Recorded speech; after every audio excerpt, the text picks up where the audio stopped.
Hi there, students. I'm so happy to see you back again. This video is going to be really quite fun for me, but it's going to start out a little bit slow for you, okay? And my advice to you is, please, wait till the ending, because the ending, I think, is quite a nice surprise, and I think you'll really enjoy the ending quite a lot. But before we get to the ending, I have to build up to it and teach you what you're actually seeing at the ending and why the ending is so interesting and important. Now, we start this video where you students started this morning, which is with the reading that I gave you online this morning. It came from this book right here. It's one of our grade 4 science books, and it's all about light. And if you remember, the two pages I gave you are these ones right here. Now, I rather like these two pages. This one on the left here shows a rainbow. That's a ray of light split into its spectral colors. And the page on the right shows this little boy doing some experiments with different colored pieces of plastic and making different colored light. Alrighty, it's quite interesting actually. He's only got 3 little plastic discs in this picture. I feel sorry for that guy because I have so many more. Look over here. I've got my collection of plastic pieces right here. Well, 5. It's not that many more, but it's a little bit more. Okay, let's take a look at what we've got, and let's do a little bit of the same work that the little boy did. All right, so I've got a red piece of plastic. It's a translucent or transparent piece of plastic, which of course means light can shine through it, right? But not only that, it is red tinted. It's a deep, deep red tint. And it is so made so that when light shines through it, it can change that light. It can block out the other light, that is, and it can change the light that shines through it into red light of that same frequency. So I'll just show you that here. I need about 5 hands here. I'll move this book over. Okay, and I'll show you that I can shine my flashlight on this white piece of paper. There it is right there. Oh, there it is. And I can change the filter, and all of a sudden, the color of light looks much more red. Camera, can you see that? Can you really? You might want to step a little closer there. Okay, and if I change my blue filter to a blue filter, of course, there's my white light shining on the page quite clearly, and I change that to blue, and of course, it now looks blue. All right, I can do the same thing for yellow and green. And in every case, the light is filtered and changed, so now I'm showing green light on that paper, etc., etc. Okay, cameraman, you can step back a bit now. That's the close-up work. I'm going to shut off that flashlight. All right, now, students, I think I can imagine what you're saying right now, and that is, wow, that seems like one of the most boring activities a child could possibly do.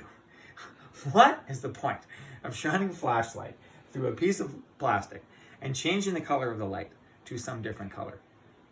That's dull and it's useless. The cameraman is nodding his head. Not at all. Because you have to remember what you scientifically can do with that process. It's actually a very, very interesting process.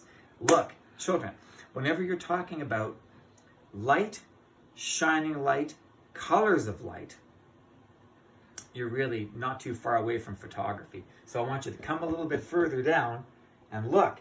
Let's take a look at a camera. Now, we've looked a little bit at cameras before in class. There are a couple of them hanging around our classroom, as you know. And we've talked a little bit about lenses already in our other videos. Okay, so what is a camera? Well, it's a box, of course, with a lens on the front, which focuses the light into it, gathers up that light, and it brings it over to the film. Okay. Where's the film? The film goes right back here. Come on, little baby. There we are. Okay. Step in, please, cameraman. I want them to see this clearly. Usually, you would never open up the back of this camera. If you opened up the back of a camera with a film inside, you would destroy all the film because all the light would flood in, expose that film, and the film would be useless. The film is loaded in the dark in some cases, and in some cases it's inside a little darkened can it has here, and you pull out a little bit of the rolly film, you put it on this little gear, and then the lever arm here winds that gear across. It puts the film on this little spool, and then of course you wind it a couple of times. Oh, there we go. Once you've wound out a nice piece of film, you have it on top of this little funny square, right? That little funny square, as you probably can see, is right behind the lens. You have a shutter button right here. And when you press the shutter button, of course, what happens is, oh, fantastic. Did you see that? I could watch that all day, by the way. The action of these old cameras is just fantastic. It's automatic. You press the shutter button, and then the lens opens up. The shutter opens up, excuse me. The light flows through the lens.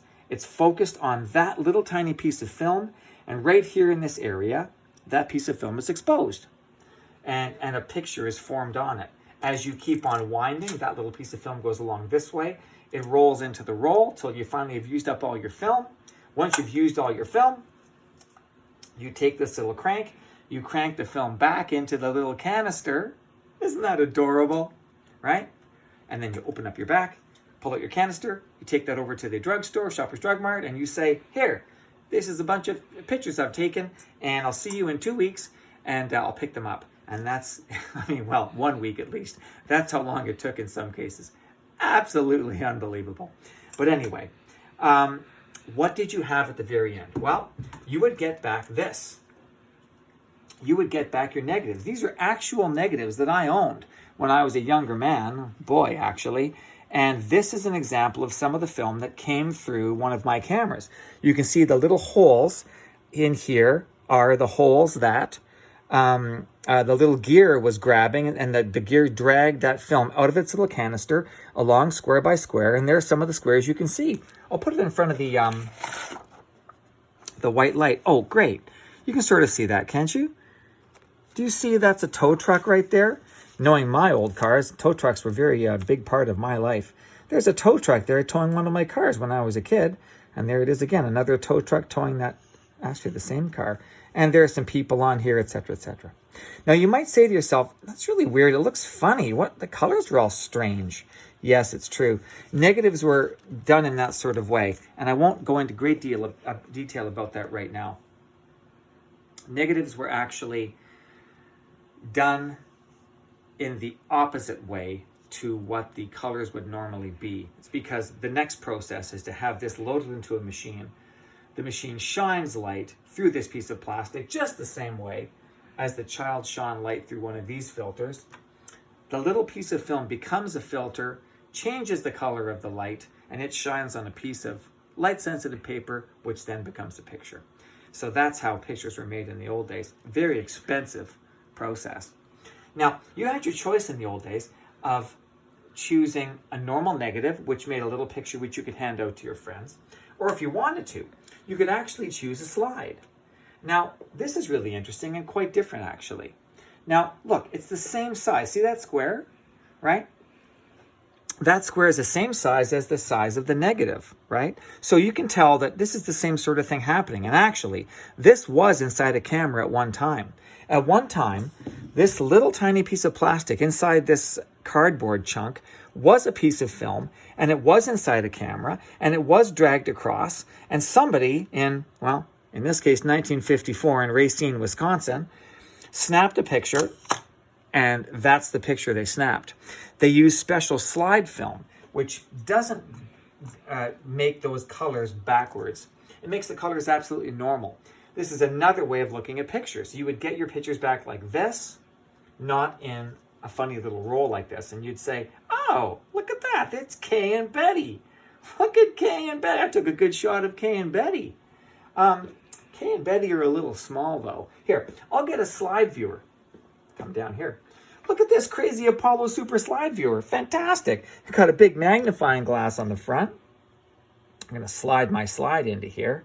Right? And I slide it into my viewer, and that magnifying glass is going to make it bigger. And I press down, right? And I see, oh, there's Kay and Betty. Look at Kay. They look great in there. Like, well, you know, it's hard to see Kay and Betty in there. Do you know why? I didn't put batteries in this device. If you look carefully inside there, look at this camera, man. Can you see inside there? See the light bulbs in there? You can see them, eh? When you press this little gizmo down, you turn those light bulbs on. So it actually lights it from the back. The light shines through it just the same way, right, that the flashlight shone through these colored pieces. Now you got flashlights with lights shining through the colored piece of film, and that changes the color of the light, and then Kay and Betty's colorful image flows into my eyeballs, and that's how I see them. Alrighty. So, you might say to yourself, that seems like a big hassle. Why would you have a picture so incredibly small? It seems useless. What, you're going to go to a party and say, hey, I got a bunch of pictures. I got a great picture of Kay and Betty. Look here. Can you see it, everybody? Oh, of course you can't. I'll pass it around. You got to use this funny gizmo. Oh, terrible. Right? It seems like a great big hassle to look at a picture. But that's not the only way you could use a slide. Alrighty? And here's where the video is going to start to get fun and interesting. Okay? Hang on a second. Let's back up to the boy. What the boy did was he took a light, right? And he shone that light through one of these filters, right? When he shone it through the blue filter, he made blue light. When he shone it through the green filter, he made green light. Okay. Well, if you go back to Kay and Betty, well, it looks like Betty's, jacket, the coat is a nice dark red. Well, the light shines through here, and I see a nice red coat because the red light is coming into my eyeball, right? So it's working in the same sort of way. But the question is, why do I have to stop and just use the light inside this room, right? I mean, why can't I amplify the light? Why can't I use a lot of light to look at Kay and Betty? If I threw a lot of light through that same little tiny piece, oh, here comes my wife. If I put a lot of light through that same little tiny piece of film, could I magnify Kay and Betty? You'd have to have a special machine with a lot of light and a lens that could magnify Kay and Betty so that it was huge and so that you could show all your friends at a party. Now, here's the problem. This is old technology. This was taken in 1954. So you're looking for 50s or 60s technology. I wish I could show you that. I wish I could put my hands on a machine with a super bright bulb inside and a super strong lens inside that could shine that light straight through Kay and Betty and show you. Now, do you think I actually have one of those? Do you think I have one? Of course I don't have one. What? That was supposed to be a joke. Those are two in their original new box, okay? I've actually got about 20. And actually my best one I couldn't use today because I can't find the slide holder. This little device on my best projector is missing, and I'm so mad about it because my best one is huge. I'm so proud of it. But I do have these ones. They work just fine. And so what I'm going to show you next is I'm going to show you the amazing power of changing the color of light by shining light through a colored piece of plastic. You might think this has no power at all. Oh no, it's incredible what this can do. This little piece of plastic can transform that light incredibly effectively, even if you amplify that light to a huge degree. Now I'm going to ask cameraman now to pause the film, and I'm going to take you to a slide presentation. Pause the film, please. Alrighty, guess who you're looking at right now? You're looking at Kay and Betty. And there's Betty's nice dark red jacket, or suit actually, that I was talking about. That's a picture taken in 1954. Now, you might say to yourself, well, okay, it's a pretty good looking picture, I guess, but here's a surprise that I thought you'd find kind of cool. I'm going to pass the phone to my cameraman again, and I'm going to tell you a little surprise that you might not know. Right now, you're actually outside. There's the slide projector right there I've got on a bucket upturned. And there's Kay and Betty one more time. Can you take a hold of this, please, cameraman? And I'm going to walk over in front, and I'm going to show you that, surprisingly, you are looking at Kay and Betty on my garage door. Look at the size of it. Now you're looking at Kay and Betty projected on me. So that the size of Kay and Betty, the size of the image right here is about 7 feet, almost 7 feet tall. And if I wanted to take my camera back, or my projector back some more, I could make Kay and Betty 40, 50, 60 feet tall. And remember, the image you see, all nice and clear and sharp and vibrant, and all the colors you see are shining through that little tiny piece of celluloid, plastic actually. So it's incredible, really, the power of that. If you've ever been to a drive-in movie, what you're seeing is the same sort of thing. And in that case, the screen is gigantic. I mean, it's 20, 30, 40 feet tall. And the light is shining through a very small piece of plastic just the same way You're seeing it right now. So, I hope you're enjoying your slideshow. Keep on filming, camera. I'm going to come around the back of you, and I'll show another image. Well, I have a bunch of slides of Kay and Betty, and there's another one coming up. Oh! Look, they went to the beach. There's Kay and Betty in Florida having a wonderful time. That's also taken in 1955. Look at the amazing vibrancy of that, and look at the amazing clarity of that. Well, step forward a little bit, cameraman. Come a little bit closer, and let's see if we can show the kids that like 7-foot tall image is actually surprisingly vibrant and surprisingly sharp. And that's a 70-year-old picture. Isn't that incredible? Unbelievable. Well, there we go. We've taken an activity which at the beginning looked boring and horrible, but now I hope I've showed you there's actually great power to it. The power of light and the color of light and changing that color of light. Hope you've enjoyed it.